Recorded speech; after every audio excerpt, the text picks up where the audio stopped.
reform with too many defections from their own ranks. Susan Collins of Maine, Ted Cruz of Texas, John McCain of Arizona, and Rand Paul of Kentucky have all said they are a no on Graham Cassidy at this stage. GOP leaders could only afford two no's, with Vice President Mike Pence breaking the tie. Collins says she talked to President Trump and others, but just could not get to yes.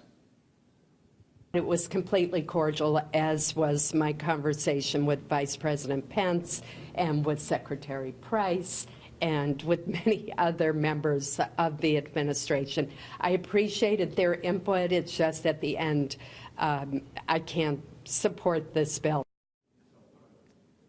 So now the question is what Senate Majority Leader Mitch McConnell will do. We should have a better sense after the Republicans have their weekly luncheon today. Bill sponsor Senator Lindsey Graham talked about some of the challenges of trying to get to 50 yes votes.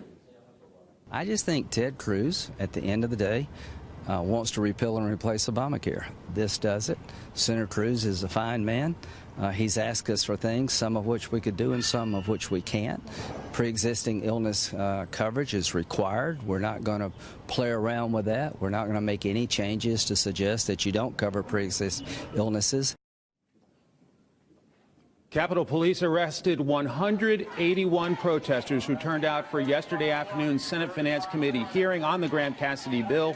Top Democrats note the opposition to this legislation. And when Americans hear what this bill is about, almost none of them like it. None of them like it.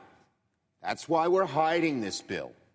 That's why we're not debating this bill. That's why we're trying to rush it through without a score. That score reference is referring to the Congressional Budget Office, which said it did not have time to do a full analysis.